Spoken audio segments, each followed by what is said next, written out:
Hey you guys, today I wanted to show you guys my farm pond, and I know a lot of you guys are asking a question you can't figure out, like how to help your farm pond out, because that's one of the main problems with farm ponds, and that is stunted bass.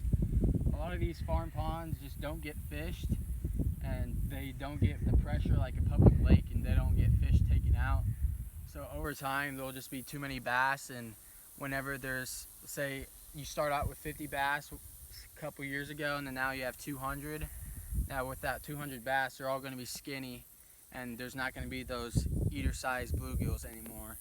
So today I just want to show you guys like what I've done with my pond to help it out, because a couple years ago, I'll show you guys a picture of what it was looking like the bass that I was catching.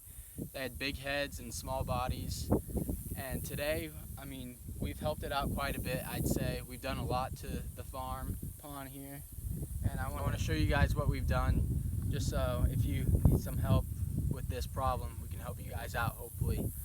So along this whole bank here, we inserted a ton of rocks.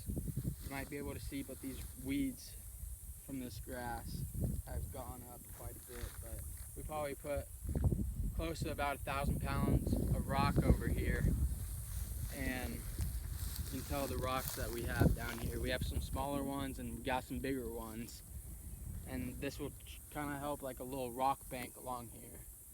And as we walk along over here, we have a nice little tree over there.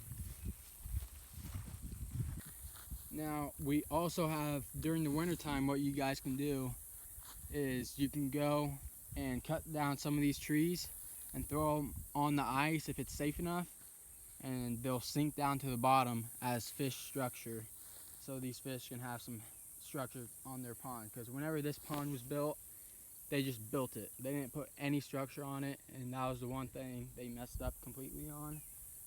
And I wasn't really around to know that much to tell them what. I don't even think I was born yet when this pond was built, so I couldn't really help out. And as we go along here, we have some weeds growing through these two tires over here. Now tires are great structure to add in a pond. If you had some old tires or anything like that, we had some old tires from my friend's truck, and we have some over along those banks over there from my trailer and from the gator that we just thrown in there, cut holes in it, throw it out, let it sink, and just put it in some cut area and a spot where you think a bass will be. And also these fish will spawn around or in these tires as well. Now the other thing you guys need to keep in mind is taking out the bass. Usually they say about 25 to 30 pounds, so we've probably these past year and a half, 2 years, taken out 45 to 50 bass. You honestly want to do it to the point where you're not really catching a bass anymore, like whenever you're out fishing. If you catch 1 or 2 per hour, that's about what you want it, because you want these bass to regenerate and regrow and, you know, do their thing again, because they're all stunted. And I've seen research that as fish get stunted, their genes carry on, and it just carries bad genes to these other fish. So you just want to get rid of as many bass as possible, but not overkill.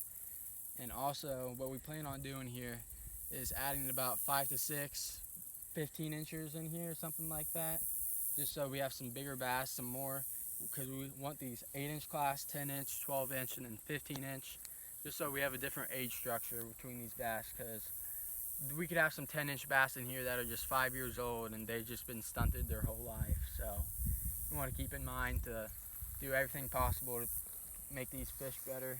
And then also what you want to think about is adding more smaller eater-sized bluegill. If there's not enough bluegill, you can add some bluegill.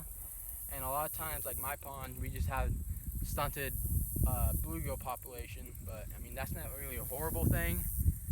So you can just go ahead and take some bluegill out and eat them up if you want.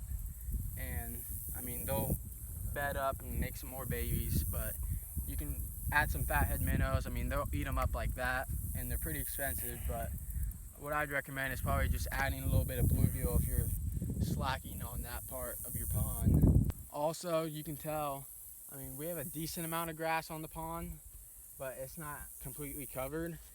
And at that point, what you want to do when you're at the end of everything, like got everything out, like structure, you got bass taken out, bluegill added, and at the very end, go to your state website, contact your local fish biologist and have them come out and take a look at the pond, because they can run these pH levels, tell you if it needs, I think it's like fertilizer or something like that to add to your pond, just to give it the nutrition it needs. And the last thing I want to cover probably is farm ponds usually have a big fish kill. A couple years ago, say 5 years ago, this pond had a fish kill. And the main reason why is if it's hot for 2 weeks straight, the sun beating down on it, no wind, these fish are just going to die because there's no flow of oxygen through the water. So what you want to do, I mean, it's up to the person.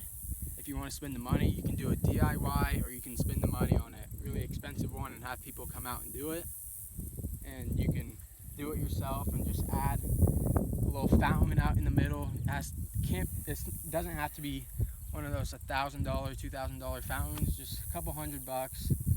It's not going to break your bank, but it will definitely help out your pond. Get a little fountain out there and you'll be good set for no fish kills for the rest of your life, basically.